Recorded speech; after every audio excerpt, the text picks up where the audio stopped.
Democrat Javier Becerra and Republican Steve Hilton are each hoping to be the next governor of California. Tonight, Hilton is also vowing to investigate what he calls wrongdoing during Governor Gavin Newsom's administration. Our political reporter Josh Haskell has the interview. As former Fox News host Steve Hilton launches his runoff election campaign for governor against Democrat Javier Becerra, Hilton isn't running away from President Trump's endorsement. Instead, he says it's the only thing Democrats can attack him on. The president endorses whoever he wants to endorse or not endorse. It doesn't change the fact that what I'm fighting for is lower gas, lower tax, dealing with the cost of living, practical things for Californians. Most of those things are affected by the policy decisions we make here in California. And I think that's why you've got a majority of Californians now saying we need to change direction. So you got the 29% approval of President Trump, but in that poll, but you've got 57% who say that California is on the wrong track and needs change. And that's the basis of what I think will be a victory for change in November that's going to surprise a lot of people. So if President Trump calls you tomorrow and says, hey, Steve, I'm coming out to California, I'm going to campaign for you, what would you say to that? Well, I think what I focused on is the policy cooperation.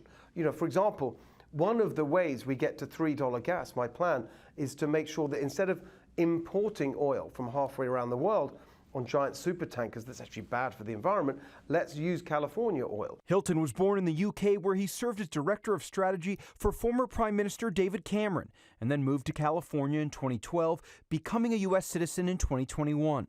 A small business owner, Hilton lives in Northern California with his wife, a tech industry executive, and their 2 sons. On the campaign trail, Hilton has discussed launching California's own version of Doge and investigating fraud. But when asked about this during our interview, Hilton discussed investigating something else. We had the longest and most cruel lockdowns and school closures in the country.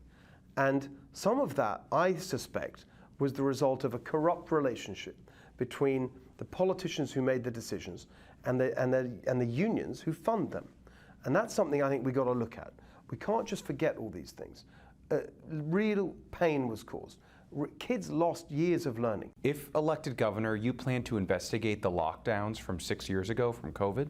Yeah, very much so.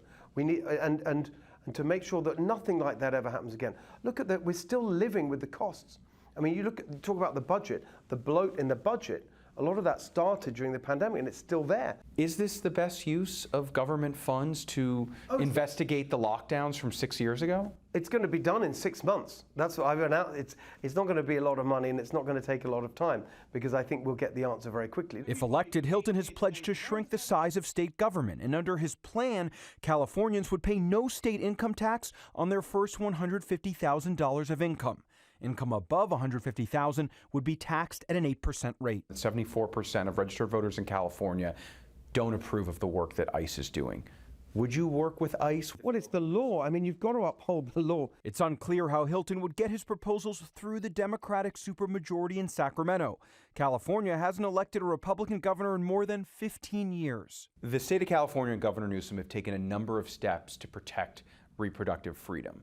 Patient privacy they've allowed for, including more access to abortion medications. What would your approach be to that? Well, I think this is a really complicated issue. First of all, the governor has no real, on the basic question of these rights, the right to an abortion, that is something that's now enshrined in California's Constitution as of 2022. That's not going to change. We're working on setting up an interview with Hilton's opponent, Javier Becerra, for sometime next month. In Los Angeles, Josh Haskell, ABC 7 Eyewitness News.